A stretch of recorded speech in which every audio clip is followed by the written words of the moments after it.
मैं राजेंद्र कुमार सिंह, सहआचार्य राजनीति विज्ञान, राजकीय महाविद्यालय कोटपुतली। आज हम सेकेंड ईयर के फर्स्ट पेपर में मंत्रिमंडल के कार्य व शक्तियों विषय पर चर्चा करेंगे। मंत्रिपरिषद इंग्लैंड की वास्तविक कार्यपालिका है। अब उसके हाथ में ही शासन की समझ शक्ति है। उसकी महत्ता विभिन्न विद्वानों ने विभिन्न शब्दों में प्रकाश डाला है। रैमजे म्यूर मंत्रिपरिषद राज्य रूपी जहाज का परिचालक चक्र है। मैरियट के अनुसार मंत्रिपरिषद वह धुरी है जिसके चारों ओर समस्त शासन तंत्र घूमता है। लावेल के अनुसार राजनीतिक मेहराब की आधारशिला है। एल.एस. मेमरी मंत्रिपरिषद शासन का केंद्रीय निर्देशक यंत्र है। मंत्रिपरिषद वह धुरी है जिसके चारों ओर समस्त शासन यंत्र घूमता है। इस सिद्धांत में मंत्रिपरिषद संसद की एक परामर्शदायी समिति मात्र है जिसका कार्य शासन के संबंध में राजा को सहायता व मंत्रणा देना है। किंतु परंपराओं ने उसकी स्थिति में आमूल परिवर्तन कर दिया है। उसने अब वास्तविक कार्यपालिका का रूप धारण कर लिया है। राजतंत्र के लोकतंत्रीकरण होने से राजा की शक्तियाँ धीरे धीरे घटती गई है, मंत्रिपरिषद की बढ़ती गई है। अब मंत्रिपरिषद ही शासन के समस्त कार्यों को संपादित करती है।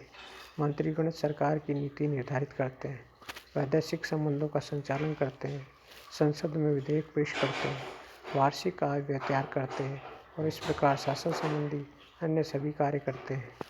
मंत्रिपरिषद के कार्यों और शक्तियों की व्याख्या निम्न शीर्षकों के अंतर्गत की जा सकती है। नंबर 1, विधि निर्माण संबंधी कार्य। यद्यपि सैद्धांतिक रूप में कानून बनाना संसद का कार्य है, तथापि आजकल यह कार्य मंत्रिपरिषद द्वारा छीन लिया गया है। लावेल के शब्दों में यह कहना अतिशयोक्तिपूर्ण नहीं होगा कि वर्तमान समय में मंत्रिपरिषद ही संसद की मंत्रणा एवं समिति से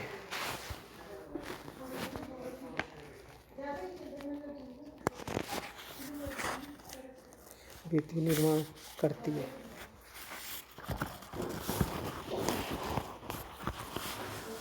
यह अक्षर सत्य है कि आजकल व्यवहार में विधायिनी मामलों में मंत्रिपरिषद संसद को संचालित तथा निर्देशित करती है। वह संसद का नेतृत्व करती है। मंत्रिपरिषद यह निश्चित करती है कि संसद की बैठक कब बुलाई जाए, कब उसे स्थगित किया जाए, कब उसे भंग किया जाए।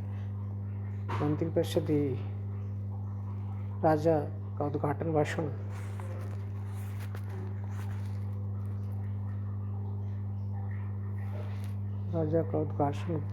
भाषण तैयार करती है।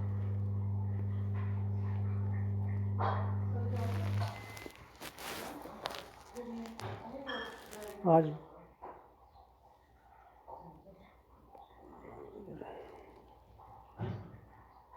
जिसे आगामी सत्र के लिए सरकार की सामान्य नीति और उसके कार्यक्रम की रूपरेखा दी रहती है।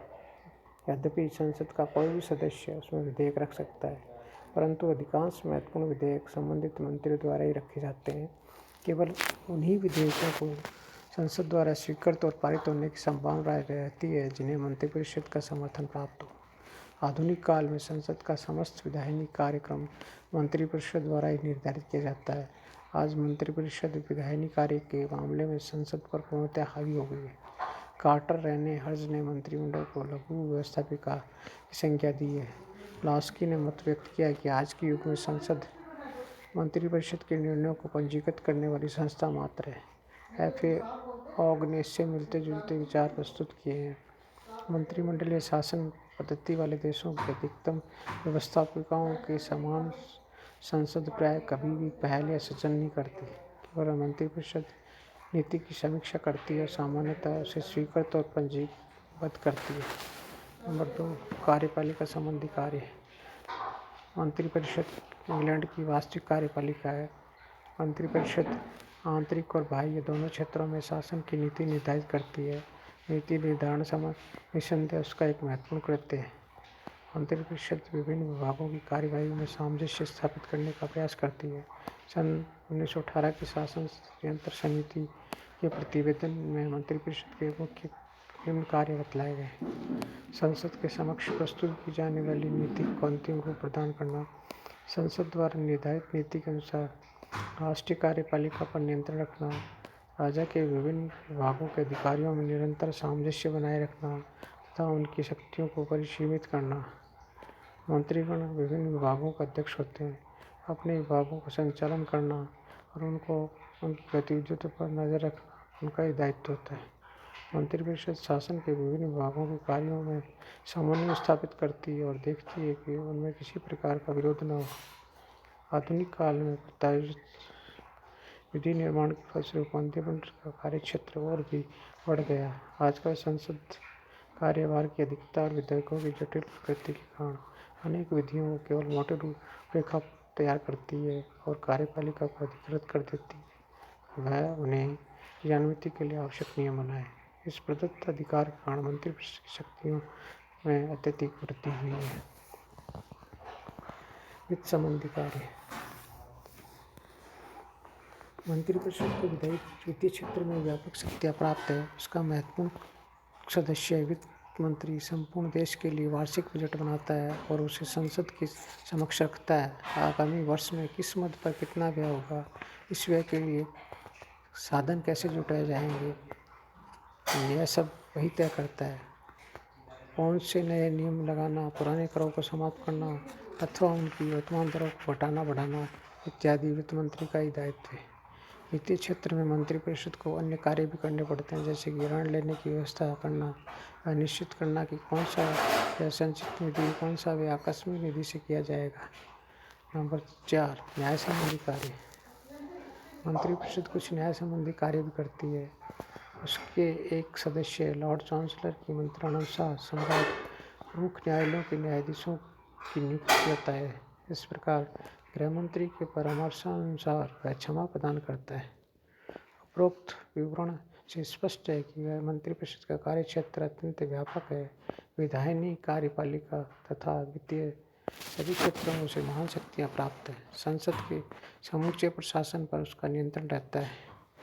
लावेल ने मंत्रिपरिषद केंद्रीय स्थिति का सही वर्णन करने के लिए चक्रों के भीतर चक्र की उपमा का प्रयोग करता है। उसके अनुसार सरकार का शासन तंत्र चक्रों के भीतर चक्र वाला है। बाहरी घेरे में कॉमन सभा में बहुमत रखने वाला दल आता है। अगले घेरे में मंत्रिपरिषद आता है। उस दल के सर्वाधिक सक्रिय सदस्य होते हैं। सबसे छोटा घेरा मंत्रिमंडल का होता है, जिसमें दल के वास्तविक नेता नायक होते हैं। कार्यपालिका तथा व्यवस्थापिका के गहरे संबंध को देखते हुए पेजोट ने कहा है कि मंत्रिपरिषद वह कड़ी अथवा कब्जा है जो कार्यपालिका और व्यवस्थापिका विभागों को जोड़ता है। मंत्रिमंडल के रूप: मंत्रिमंडल, साझा मंत्रिमंडल, युद्ध मंत्रिमंडल, आंतरिक मंत्रिमंडल, छाया मंत्रिमंडल।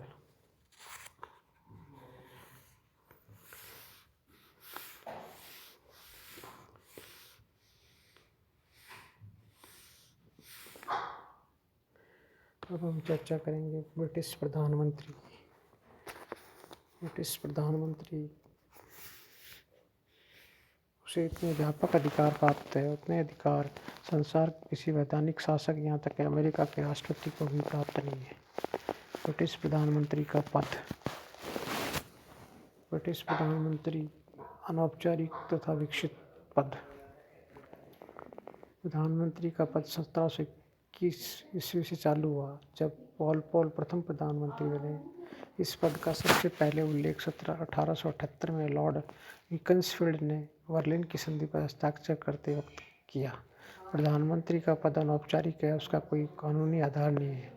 इंग्लैंड की अन्य अनेक संस्थाओं की तरह प्रधानमंत्री का पद भी स्वतः विकसित हुआ है। उसका वेतन भी प्रधानमंत्री के नाम से नहीं अपितु राजकोष के प्रथम लॉर्ड के वेतन का ही भाग समझा जाता है। 1937 में राजमुकुट के मंत्रियों से संबंधित कानून में सबसे पहले प्रधानमंत्री राजकोष के पहले लॉर्ड के पद का अस्तित्व स्वीकार किया गया। उसके अधिकारों के लिए 10,000 पाउंड वार्षिक वेतन निर्धारित किया गया। आज भी इंग्लैंड का प्रधानमंत्री के नाते कोई वेतन नहीं पाता, इसलिए प्रधानमंत्री की शक्ति सत्ता कानूनेतर आधार पर निर्भर है। महत्वपूर्ण पद: इंग्लैंड के शासन सूत्र का सूक्ष्म केंद्र प्रधानमंत्री है। लॉर्ड मार्ले के अनुसार वह समान पद वालों में प्रथम है। लास्की के अनुसार ब्रिटिश प्रधानमंत्री समान पद वालों में प्रथम से अधिक, किंतु तानाशाह से कुछ कम है। यदि मंत्रिमंडल शासन का आधार बुद्धि इच्छा है तो प्रधानमंत्री मंत्रिमंडल रूपी मेहराब का मुख्य पत्थर है। लास्की के अनुसार प्रधानमंत्री संपूर्ण तंत्र की धुरी है। विलियम हारकोर्ट के अनुसार प्रधानमंत्री नक्षत्रों के बीच चंद्रमा है। जेनिंग्स के अनुसार प्रधानमंत्री को संपूर्ण संविधान की आधारशिला कहना उपयुक्त होगा। रैमजी ने लिखा है कि मंत्रिमंडल राज्य रूपी जहाज का यंत्र है, प्रधानमंत्री उस यंत्र का चालक है। प्रधानमंत्री पद पर नियुक्ति। प्रधानमंत्री लोक सदन में बहुमत दल का नेता होता है। वस्तुस्थिति यह है कि नवनिर्वाचन के पश्चात लोक सदन में बहुमत प्राप्त दल के नेता को सम्राट प्रधानमंत्री बनने का निमंत्रण देता है। केवल कुछ अपवाद स्वरूप स्थितियों में राजा अपने स्वविवेक का प्रयोग कर सकता है। ऐसी स्थिति तब उत्पन्न होती है जब लोक सदन में किसी भी दल का स्पष्ट बहुमत न हो। सन 1916 तथा 1931 में ऐसा हुआ जब दोनों समय साझा सरकारें बनी थी। राजा को स्वविवेक से निर्णय लेना पड़ा। प्रधानमंत्री एक्स के त्यागपत्र के बाद राजा ने गवर्नर लॉ को प्रधानमंत्री पद के लिए आमंत्रित किया। गवर्नर लॉ लोक सदन में दूसरे बड़े दल का नेता, बाद में लॉर्ड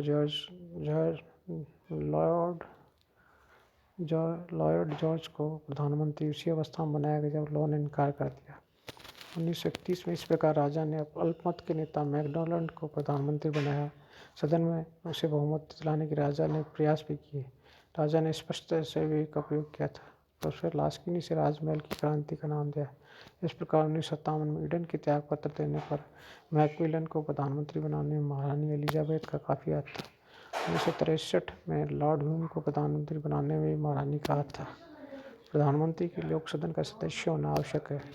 प्रधानमंत्री प्राय लोक सदन का सदस्य होता है। इसका कारण है कि प्रधानमंत्री उसका मंत्रिमंडल केवल लोक सदन के प्रति उत्तरदायी होता है। 1902 से कोई भी प्रधानमंत्री नहीं हुआ है। इस पद पर नियुक्त सदा लोक सदन से होती है।